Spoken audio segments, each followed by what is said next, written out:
Supply chains are ghost stories now. The supermarkets are graveyards, and the delivery trucks are just rust sculptures. Your neighbor is pacing, eyeing your garden like a vulture. And that last can of beans in your pantry? It's looking at you like a final prayer. That best by date on your canned peaches just became the cruelest joke the old world ever told. But here's the thing about survival. It's not about hope. It's about science, about spite, and about foods so stubborn they will outlive the cockroaches. No worries. We're building an immortal pantry. Listen up, wasteland warriors. I've got foods that laugh at expiration dates, mock time itself, and will keep you alive when everything else is given up. These aren't your grandmother's preserves. This is the undead of the food world, scientifically engineered by accident and perfected by desperation. Start with the holy trinity of defying entropy: salt, sugar, and honey. First, salt. This crystalline miracle doesn't just season your rat stew. It's a bacterial serial killer. Sodium chloride creates a molecular wasteland where microbes go to die. It sucks moisture out of everything like a chemical vampire.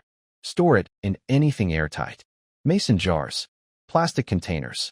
Keep it dry, keep it sealed, and it'll outlast your great-grandchildren's skeletons. Next, sugar, pure white death to bacteria. It binds water molecules tighter than a miser's fist, creating a desert where nothing can grow. Sure, it might turn into concrete blocks over time, but it's concrete that tastes sweet and provides calories. Smash it with a hammer, dissolve it in water, whatever. It's still sugar. It's still refusing to die. And honey, nature's middle finger to decay. Bees figured out immortality before we did. Low pH, low water content, and natural antibiotics. Archaeologists found 3,000-year-old honey in Egyptian tombs that was still edible. The pharaohs are dust, but their honey is still golden, still mocking death itself. The science is beautiful in its brutality. All three create an environment so hostile that even bacteria pack up and leave. Now, for the carbohydrate fortress. White rice, not brown rice. That healthy garbage expires faster than good intentions. White rice had its soul, the oily bran, removed in processing, and that's exactly why it survives. The natural oils that make brown rice healthy are also what makes it go rancid. Store it in Mylar bags, those shiny, space-age pouches. Throw in oxygen absorbers, those little packets that eat air. Seal them in 5-gallon buckets like you're preparing for nuclear winter. Because you might be. Without oils, without moisture, rice becomes a carbohydrate mummy. 30 years later, it'll cook up the same as day one. Pasta, your second carb fortress. Spaghetti, macaroni. Durum wheat processed into shapes that mock the concept of expiration. Same storage method. Mylar bags, oxygen absorbers, sealed buckets. You are creating an environment so sterile that bacteria would need hazmat suits. 20 years from now, when you're boiling this pasta over a fire made from furniture, it'll taste exactly as it did before the collapse. Which is to say, like cardboard. But it's cardboard that keeps you breathing another day. Next, protein that refuses to quit. Dried beans, the prepper's best friend. These are edible insurance policies.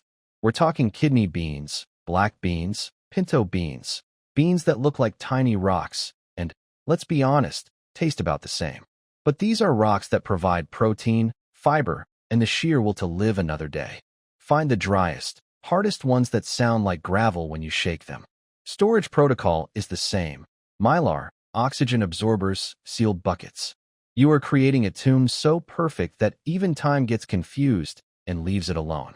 Their moisture is lower than most deserts. Bacteria show up, find nothing to eat, and give up. Canned meat.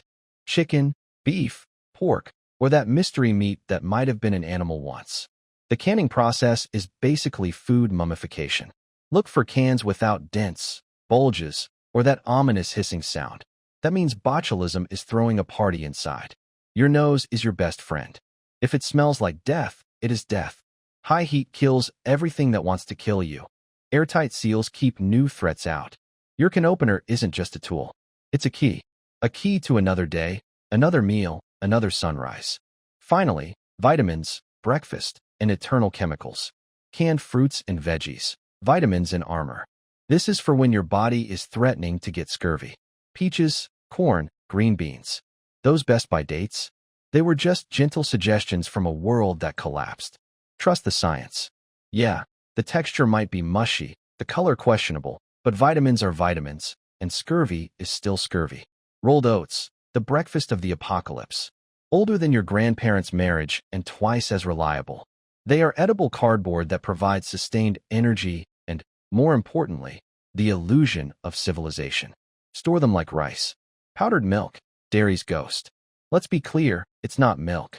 It's the memory of milk, preserved in powdered form like cremated calcium. Be paranoid about moisture.